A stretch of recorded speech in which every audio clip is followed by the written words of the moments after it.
के घर में पंखा और अमीर के घर में एसी तो छोड़िए, एक छोटा सा बल्ब भी नहीं जल सकता, ये तो हम सभी को पता है। मगर बिजली से चलने वाले उपकरण बिना तार के बिल्कुल बेकार हैं, क्योंकि तार बिजली से करंट बनाने का मुख्य स्रोत है। इसलिए आज मैं आपको फैक्ट्री में बिजली की तार कैसे बनाई जाती है उसका पूरा प्रोसेस दिखाने वाला हूँ। बिजली की तार बनाने के लिए सबसे पहले प्लास्टिक के दानों का कट्टा लाया जाता है, फिर कट्टे में से दानों को निकालकर एक मिक्सर मशीन के अंदर डाला जाता है। फिर सारे दानों को लगभग आधे घंटे के लिए मिक्स किया जाता है ताकि अपने दाने थोड़े से नरम हो जाए। जब अपने दाने नरम हो जाते हैं फिर सारे दानों को मशीन से बाहर निकालकर एक करेट के अंदर इकट्ठा कर लिया जाता है। फिर इन सादे दानों के अंदर जिस रंग की तार बनने वाली है उस रंग के थोड़े से दाने मिक्स कर दिए जाते हैं, जैसे अभी यहाँ पर नीला तार बनने वाला है। फिर सारे दानों को एक हॉपर में पलट दिया जाता है। इसके बाद तार के अंदर का जो कॉपर होता है उसके साइज को तैयार करने के लिए सबसे पहले एक स्टैंड में छोटे छोटे यहाँ पर कॉपर के रीलों को सेट किया जाता है। फिर इन सारे रीलों में से एक एक करके पतले पतले तारों को निकाला जाता है और आगे मशीन में सेट कर दिया जाता है, जिससे हमारा एक मोटा तार का बंडल तैयार होने वाला है। जैसे अभी यहाँ पर 1.5 mm का तार बनने वाला है, जिसके लिए कम से कम 24 रील लगाई गई है।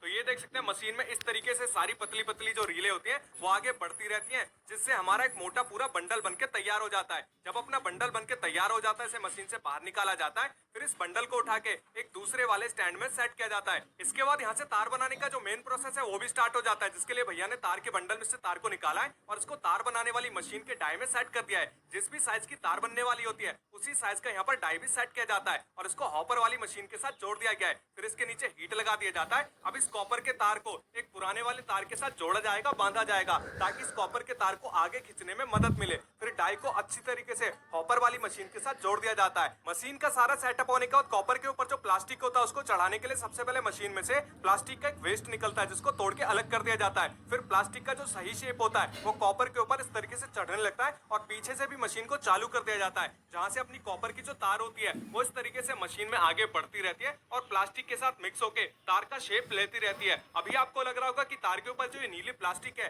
ये कहां से आ रही है, तो सबसे पहले मैंने जो आपको प्लास्टिक के दाने दिखाए थे जिसको हॉपर में पलटा गया था, ये उसी दाने का कमाल होता है। अभी ये जो तार है बहुत ही ज्यादा गर्म होता है, साथ ही में लचीला भी होता है, जिसको सख्त और मजबूत बनाने के लिए एक ठंडे पानी के चैम्बर के साथ इसको आगे भेजा जाता है, जिससे अपना तार मजबूत तो हो ही जाता है, साथ ही में किसी भी खराब कंडीशन में ना तो ये जल्दी से कटता है ना फटता है। फिर इस तार को एक काउंटिंग मशीन से गुजारा जाता है, जिसमें एक सेंसर भी लगा होता है ताकि पता लग सके कि तार कितना मीटर तैयार हो गया है। और इस मशीन में आपको दिखाई दे रहा होगा कि दो बड़े बड़े रोलर लगाए गए हैं, जिनका काम होता है तार को 3 बार घुमाना। पहली बार जब तार घूमता है तो तार की काउंटिंग होती है, यानी कितना मीटर तार तैयार हुआ है वो पता लग जाता है। और दूसरे वाले राउंड में जब तार घूमकर वापस ऊपर जाता है तो यहाँ पर तार की ब्रांडिंग होती है, लेबलिंग होती है, यानी तार का नाम होता है, कंपनी का नाम होता है, आईएसआई मार्क होता है, जिससे तार की क्वालिटी का पता लगता है।